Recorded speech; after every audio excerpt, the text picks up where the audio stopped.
Hier, j'ai posté une vidéo sur un chanteur nigérian qui a été condamné à mort pour blasphème contre le faux prophète le plus évident de l'histoire.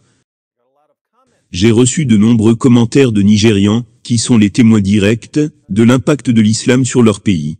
Certains commentaires émanant même de musulmans qui veulent sortir de leur religion.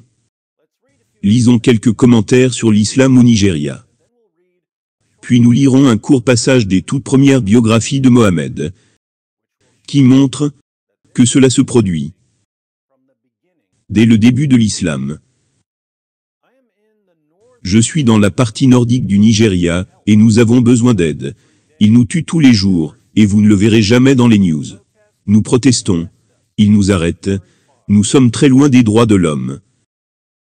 Enfant, j'ai vécu dans le nord du Nigeria pendant un certain temps.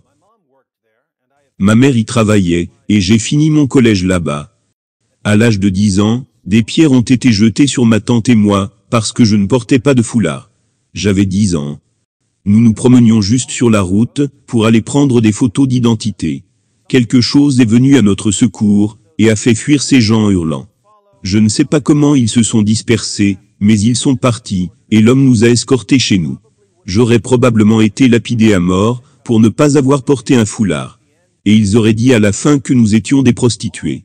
Tout ce dont ils ont besoin, c'est de quelques témoins masculins pour dire ça. David Wood, vous n'imaginez pas le niveau de tromperie dans le nord du Nigeria. J'y ai vécu voilà plus de 20 ans maintenant. Une femme chrétienne a été tuée en 2016, à cause d'un soi-disant blasphème. Vous n'osez pas discuter ouvertement de cette nouvelle, dans l'état de Kano maintenant. Ils ont le droit d'insulter la foi chrétienne, mais personne ne doit s'opposer, ou remettre en question leurs croyances. Gardez le nord du Nigeria dans vos prières. Que Dieu vous bénisse. Je suis un Nigérian, et je déteste ce qui se passe dans mon pays. Merci beaucoup pour cette vidéo, David Wood.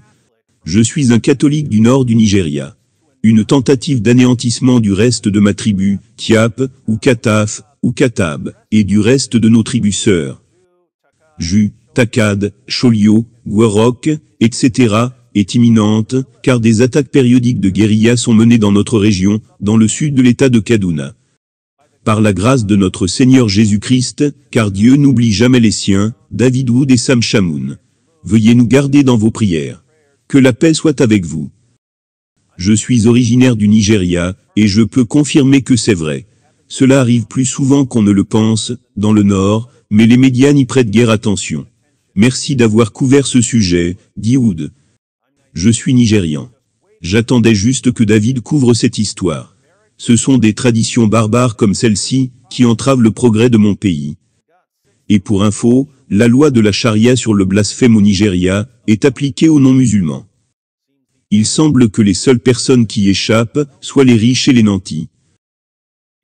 C'est vrai, David. Je vis dans la ville où cela s'est produit. Bien plus que cela, c'est ce qui arrive aux chrétiens au Nigeria, plus particulièrement dans le nord du pays, par exemple dans le sud de Kaduna. En tant que Nigérian, je remercie Dieu pour le christianisme dans certaines autres régions du pays. Sinon, le Nigeria aurait été pire que la Somalie. Mais nous devons prier. Que notre Seigneur Jésus nous sauve au Nigeria. Je suis un Nigérian musulman, mais je veux me convertir au christianisme. Quelqu'un pourrait-il m'aider? Mon nom est supprimé pour des raisons de sécurité. Et j'habite à Kano, au Nigeria. Le même état que Aminou Shérif. J'ai entendu la nouvelle, il y a quelques semaines. Et je savais qu'il allait probablement être condamné à mort. La chanson ne visait pas vraiment le prophète, mais a été interprétée comme une insulte directe au prophète, parce qu'un vénéré religieux l'a dit. Et malheureusement, nous sommes le genre de personnes qui ne questionnent pas les clercs. C'est en soi un mini-blasphème.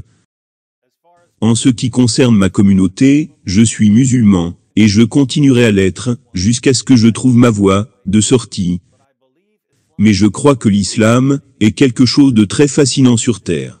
Je ne vois rien d'autre qui puisse pousser un groupe de personnes à tuer l'un des leurs, simplement pour avoir insulté un homme issu d'une culture étrangère, dont le peuple a non seulement tué sauvagement nos pères fondateurs, mais nous a également fait mépriser tout ce qui concerne notre véritable histoire.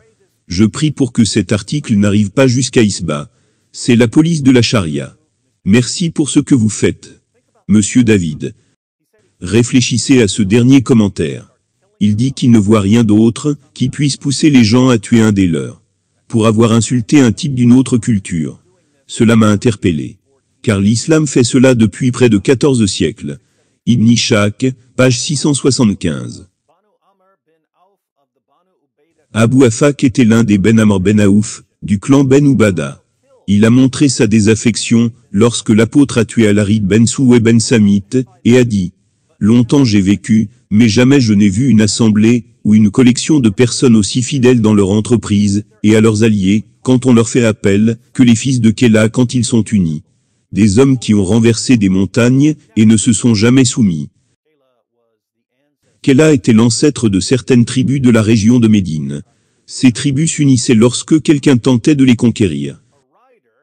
Un cavalier, c'est Mohammed, est venu vers elles, les a divisées en deux, en leur disant, ce qui est permis, et ce qui est interdit, de toutes sortes de choses.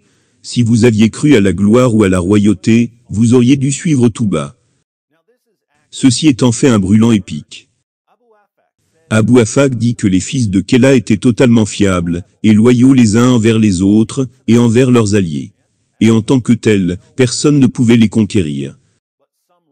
Mais un hasardeux cavalier, à savoir Mohammed, arrive et se met à crier « Halal, haram », provoque la division, et commence à leur ordonner de s'entretuer.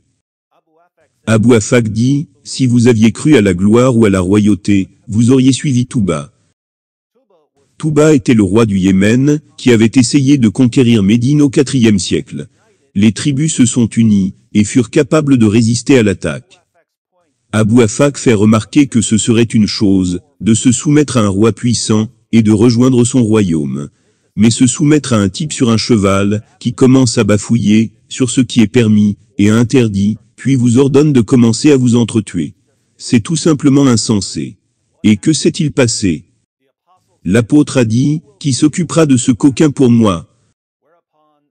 Sur quoi, Salim ben Oumar, frère de Ben Amr ben Auf, l'un des pleureurs, est sorti et l'a tué. Il a tué Abu Afak, qui, soit dit en passant, avait plus de 100 ans. Remarquez que ces gars étaient parentés. Abu Afak s'est plaint que Mohammed faisait en sorte que les tribus autour de Médine commencent à se massacrer entre elles. Et la réponse de Mohammed a été de leur ordonner de se massacrer entre elles. Cela vous dit quelque chose? Le Nigeria,